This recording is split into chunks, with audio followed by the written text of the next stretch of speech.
Welcome back, Honors! Welcome back to your flipped classroom and our continuing discussion of the effects of exploration, right? We left off in class discussing the motivations behind exploration, including gold, God, and glory, right? We started talking about all that different stuff, mainly focusing in on the Spanish colonies, right? And what we left off in class talking about was the encomienda system. And I'm going to talk about a couple of things real quick before I turn it over to Mr. Terry from the past, who's going to finish up the rest of this flip for me, just because I'm back against the wall. I got to get y'all's grades updated. I got to get those Renaissance art presentation grades in. 2 different quizzes got to go in. A lot of stuff to put in there today. So we're going to try and get all that stuff caught up on today, okay? But really quickly, let's go ahead and keep going a little bit so we can actually turn it over to that flip that I recorded last year that's really good, and it'll actually get you caught up, all right? But anyway, we left off in the class talking about the encomienda system, right? We was talking about the encomienda system that was used to force the natives to work mainly in the mines and on sugarcane plantations, right? Now, in the encomienda system, in conjunction with diseases spread by the Spanish, is going to lead to a 90% death toll of these native societies, which is absolutely insane when you think about it, and a genocide level of death and destruction.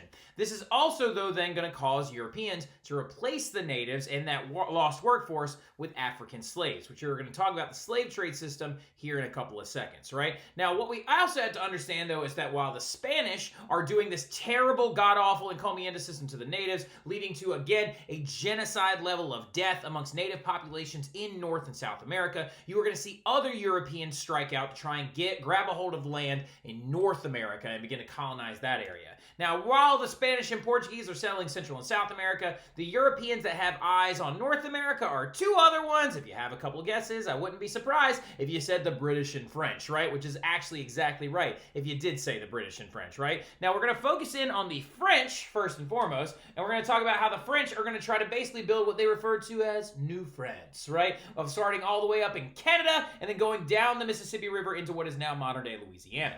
The French are going to put their main focus when they arrive in North America in Canada, okay, which they are going to refer to as New France, right? Many of you have probably heard of Quebec City or French Canada, where they still speak French to this day, and that is going to be some of their earliest colonies, right? Now, by the mid-1550s, the French are going to occupy nearly half of North America using the Mississippi River, because when they originally start settling the northern reaches of Canada in this area right here that they refer to as New France, they are then going to find several different rivers and tributaries that eventually lead to the Mississippi River, and they will claim all of this land right here that you see in pink, right? Now, something that we need to understand, though, as well, though, is that the French populations are going to grow very slowly, and a lot of this has to do with geography and climate, right? North America was extremely cold, whereas by proxy, or by, vice versa, not vice versa, but on the opposite note, Central and South America was extremely warm and very humid and very mild as well, which is going to be another reason why Spanish colonies grow so quickly, right? Now, the French population grew slowly also, though, because their main source of revenue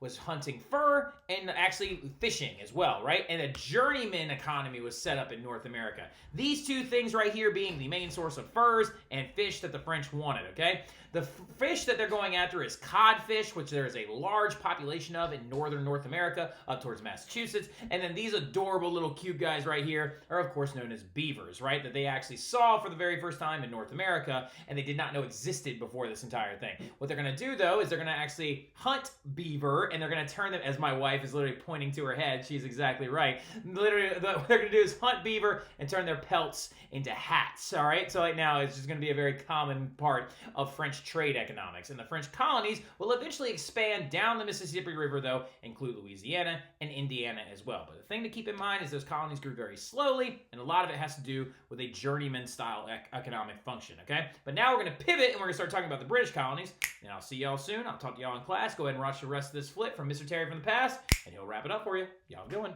Right? However, the English colonies, on the other hand, are going to expand very quickly and not cover as much land, but they're going to be super population dense, right? They're going to have a lot of people there. So when we're looking at this, we need to understand that the original colonies of England are going to eventually expand into those 13 famous English ones, right? Now, the 13 English colonies weren't started all at once. They were actually started one after another, and eventually started off as being one colony that would eventually expand into 13 larger ones, right? Expanding all the way from Georgia to Maine, which we'll say again here in a couple of minutes on a later slide. Now, going into it, though, we need to understand the original attempts of colonization by the English not so good, right? The very, very first attempt was actually a colony known as Roanoke, right? Roanoke, right? The Roanoke colony is going to try to be established in the late 1500s off the coast of North Carolina, right? Now, where I actually grew up and stuff like that. The thing about it, though, is the Roanoke colony is also the very, very famous colony because it was actually founded by Sir Walter Raleigh. And when he actually dropped people off there, he was like, hey, y'all, I'll be back in a little while, in about over a year. And over a year, I'll be back and I'll bring supplies and stuff like that, and I'll come back to check on you guys. Well, when he actually returned to the Roanoke colony, like that was established in the late 1500s, it was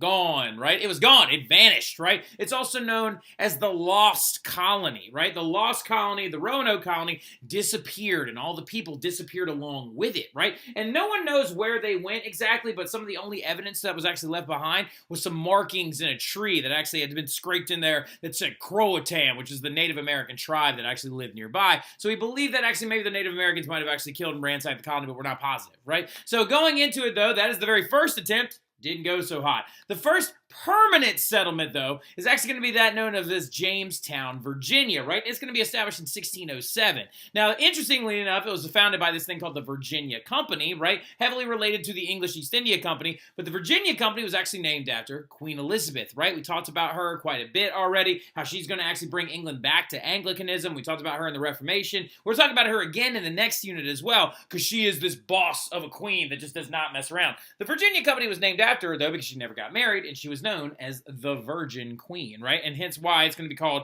Virginia, right? Now, the big thing about it, though, is it's going to be founded as the colony of Jamestown because it was named after the current King of England at the time, James I and the VI, but we'll get into him in the next unit a little bit as well. The settlers, though, almost didn't make it, right? The big thing that you have to remember about the Jamestown colony is that they actually almost died, right? They actually went through a heavy period of time from 1609 to 1610, known as the starving times, where they could not get things to grow, and they could not actually harvest enough meat, grains, or other things to eat, and they actually almost died, right? They were eating things like shoe leather. They were eating things like their boots, literally shoe leather, okay? They were eating things like bark off trees and stuff like that, trying to stay alive, all right? The crazy thing, though, is there are reports of cannibalism that occurred in Jamestown, right? This famous person right here is someone we call Jamestown Jane, right? Jamestown Jane is actually evidence in this colony that some people may have actually been resorting to cannibalism during those early phases of this colonial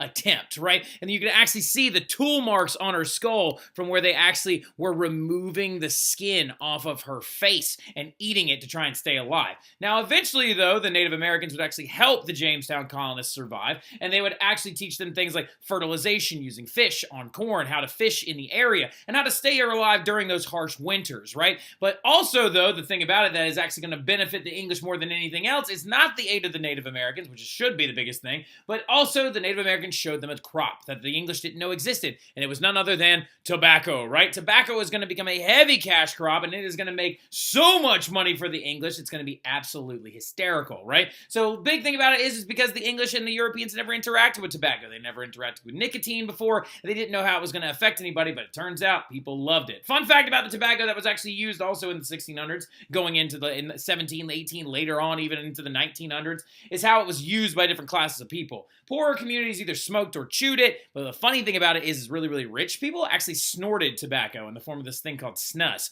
It would be a white, fine, powdered tobacco, and they would literally just be mid-conversation and be like, oh, yes, on Tuesday, we're going to, yeah, and they would just like suck it up their nose, right, which is absolutely wild. But the big thing about it, though, is that right there, the Jamestown colony is a joint stock colony, just like the joint stock companies of the British and East India Companies, right? Or British and Dutch East India Companies, representing, again, the expansion of economics that's happening during the time. Now, the other big thing that we need to understand about the 13 English colonies is the later one, right? There was another one that came even further after the 1607 founding of the Jamestown colony, and it's actually going to be none other than the Plymouth colony, right? You've probably literally heard of this place before. You've probably gone over it before. You know the fact it's like, oh, the people came over on the Mayflower and blah, blah, blah. A lot lot of y'all probably thought at first that Columbus was on the Mayflower, which is not true whatsoever. He actually was on the Nina, the Pinta, and the Santa Maria. Now, looking at it, though, you have to understand that Plymouth colony is an English colony, right? And what were they seeking, okay? Now, I learned this over and over and over again when I was in elementary school. It was always like, oh, they were seeking religious freedom, right? Well, the thing about it is that the Plymouth colony, which is actually founded in modern-day Massachusetts,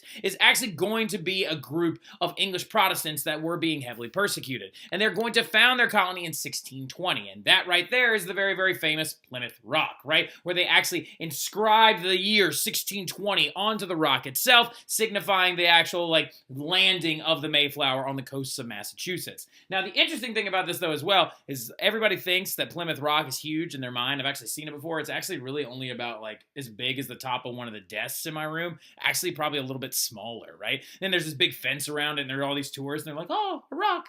Trust me, you don't need to see it, all right? But going into it, though, who are these people, though, that are founding this Plymouth colony in the search of religious freedom? What they are known as is Puritan separatists, right? Puritan separatists. You know them from 5th grade, though, as these jolly little fellas, the Pilgrims, right? Interesting little fact, though, not actually that jolly, right? Puritan separatists are actually a form of Calvinists, right? So they actually didn't believe in wearing bright colors, wearing jewelry, dancing in public, singing in public, having any type of, like, drunkenness in public, not playing with toys on Sundays and stuff like that. So ironically enough, the Pilgrims were pretty sad people, right? Now, going into it, no fun allowed in Calvinist communities, right? Now, going into it, though, the Puritan separatists would land in Plymouth, Massachusetts in 1620 and begin their colony. Now, why were they being persecuted back in England? A lot of it has to do with the fact that they were actually Puritan communities in England following the coming back of, like, Protestantism under Elizabeth I, okay? So keep this in the back of your mind going forward. What had happened was, like, Mary tried to bring England back to Catholicism and ran a lot of Protestants out. A bunch of those Protestants moved to Switzerland, where they actually met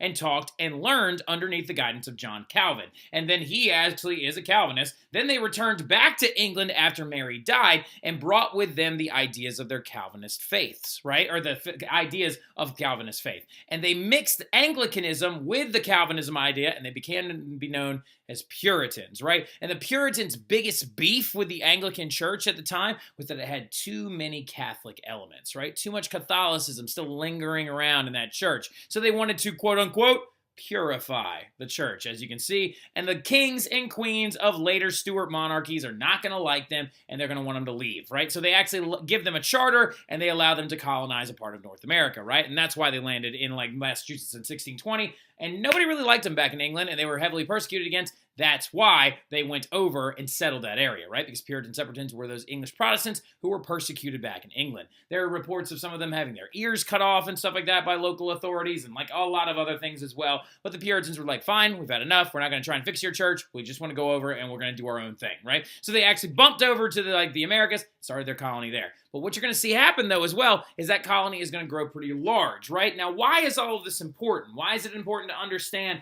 the difference in the whole thing about the religious freedom and who the Puritans are and stuff like that? The reason why it's important is because if you look at the Jamestown colony and you also look at the Puritan colony in Plymouth, you have to understand one key difference about English colonies versus French and Spanish ones, right? French and Spanish colonies were mostly single men, right? Mostly single men that are going over there. French ones went over there for just some stuff and then would go back to France. And then, of course, the Spanish colonies were mostly single men that were going to live there who would then oftentimes marry or have children with the native and African women that were already there, right? Now, the key difference that's going to imply is that the English colonies are going to grow really, really, really quickly, right? The towns are going to get very, very large because entire families were moving to English colonies, right? Whole families of a mother and a father and then eventual children would live there, and those children would eventually go off and have children with other children from that colony, so it's going to begin to expand very, very quickly, right? And they don't cover that much land, but they do actually have very, very large populations, right? The English colonies are going to grow to span from Georgia all the way to Maine, right? Like if you look at the British American colonies right here, went all the way down from what is now modern-day Georgia up into what is now modern-day Maine, and they're going to cover those 13 original colonies, right?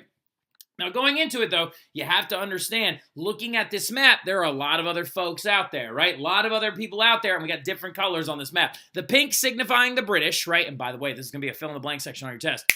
Be ready, okay? The pink signifying the British right here along the coast and stuff like that, as well as in Canada. The yellow right here signifies the French, right, who are going to use the Ohio and Mississippi River valleys to actually transport goods all the way from the Great Lakes all the way down to the Gulf of Mexico. And then you see your green right here of Florida and Texas. That's going to be Spain, right? Now, the other big thing that you need to understand, though, is that the competition for goods in these different areas, as well as disputed territories, is going to lead to none other than war, right? And you're going to see several different wars break out in Europe and also in North America over this different amounts of land and over these different goods, even though, ironically enough, it never really belonged to these people in the first place and they were just taking it from others. Now, going into it, though, you have to understand areas like the Ohio River Valley right here, as you can see, we have the pink and yellow hash marked right there, shows us that the English could not agree with the French on where their territories started and stopped, right? So that's going to lead to a lot of disputes and it's going to lead to armed engagements. Wars like the War of Austrian Secession are going to get tied in this. War of Spanish Secession is going to get tied in this. But none other bigger one than the 7 Years' War and the French and Indian War, right?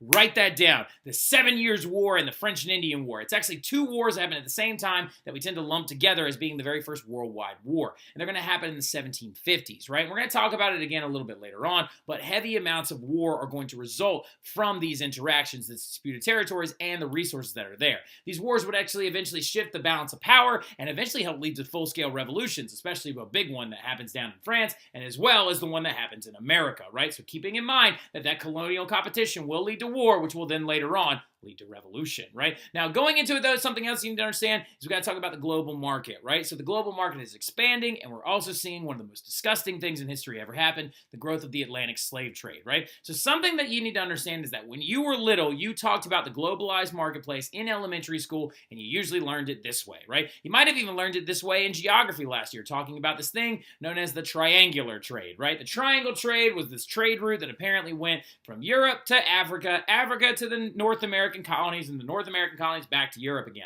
Now, something you need to understand is that a lot of historians are actually moving away from this terminology known as the triangular trade, right? Because it infers the fact that it's very, very simple, and it's like just a three-legged trade network that goes from here to here to here to here. Now, y'all are smart enough to understand that, y'all, international economics and globalized marketplaces are not Candyland maps. In reality, this is what it actually looked like, right? It actually looked much more complex and had arrows going in both directions, right? You had manufactured goods from Europe going back to the Americas and to Africa, right? You had goods going from Africa back to Europe, and also you had the transportation of enslaved peoples to actually the colonies as well. You had things bumping back and forth in these areas. You had stuff going from, like, the colonies, including rum, iron, and gunpowder, all the way back to Africa as well. And this isn't even including the era that goes all the way from India, all the way back past Africa and brings spices and East Indies goods all the way back to Europe, right? So the globalized market is the actual thing there. So we need to understand it's a global market, not simply a triangular trade, right? So I like to call it the transatlantic trade network, or the global marketplace, right? Is now developing during the 1600s and going into the 1700s. But you do need to understand that there are different regions on the map that had different sets of goods, right? Europe, for example, had processed goods more often than not. Manufactured goods coming out of the earliest factories that are growing within Europe.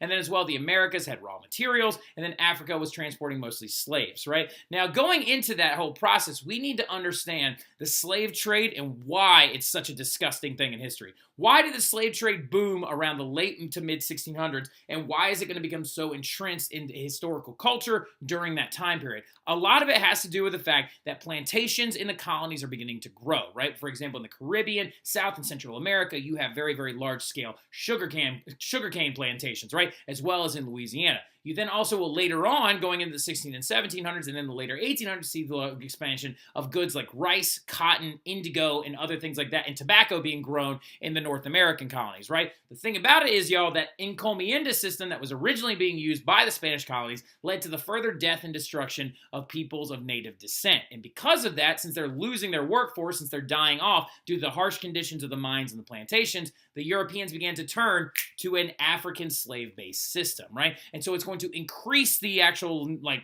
quote-unquote need for laborers from other areas, so they begin to heavily invest in that slave network. Slaves were brought in massive numbers, y'all. Massive numbers. Like from Africa, the west coast of Africa primarily, to the colonies, right? Sometimes as many as 500 individuals per slave vessel. Primarily, the Portuguese were the ones doing this. They actually started the entire trade route, and then eventually when the Portuguese Portuguese get taken over by the Spanish, it becomes a Spanish and Portuguese trade like network, right? The asiento is a big thing that it was actually referred to as. Now, the thing about it, though, is the Portuguese turned to this because they began getting pushed out of India by the Dutch and by the English when they began to go over there and infiltrate the spice trade. 90% of all slaves coming from the western coast of Africa ended up actually in Brazil or the Caribbean. So it's important to understand as well that most of the slaves that actually went on this network ended up in these two areas right there. So going into it, that we also need to understand, though, is that these conditions aboard these slave vessels were absolutely disgusting. They're sometimes referred to as the floating coffins, and this is actually what they looked like. Y'all, this is a map of a slave trade vessel that is actually being used during the 1700s, and y'all, these individual things are people, right? They were literally shoved and stuffed onto these actual, like, boats, laying down, chained together, unable to move, and without the basic necessities of hygiene and nourishment. And they were stored sometimes in the numbers of 500 people per vessel. And the only reason we know a lot of stuff about these things is because of this man right here. His name is Aluda Equiano, who was actually a former slave who bought his own freedom and then wrote several books about the conditions of slave vessels on the Middle Passage, right? And that's what it was referred to as. That area right there that actually goes from Africa, like that actually brings slaves over to the Caribbean and North American colonies, that is called the Middle Passage, right? The Middle Passage was absolutely horrifying and led to the death sometimes as much as 10 to 20% of the people on the board of the actual thing, because they had no hygiene, no food, or food, very limited food, molded usually, and the spread of disease ran rampant. You saw dysentery, typhus, smallpox kill large numbers of people on these actual vessels. We believe that 12.5 million men, women, and children made it to the Americas on these slave vessels, but in the process, it is believed that 2 million people probably died en route due to those disgusting conditions, right? On that area known as the Middle Passage. By the way, write that down somewhere. The Middle Passage, right? That's very important that you understand that. Now, going into it, though, we will talk about this a little bit more in class, talk about the disgusting conditions of the Atlantic slave trade system, and then continue on when we actually talk about the growth of economics, and then hopefully y'all won't have a flip, and you'll just be able to study for your test. But I'll see y'all soon. Y'all have a good one.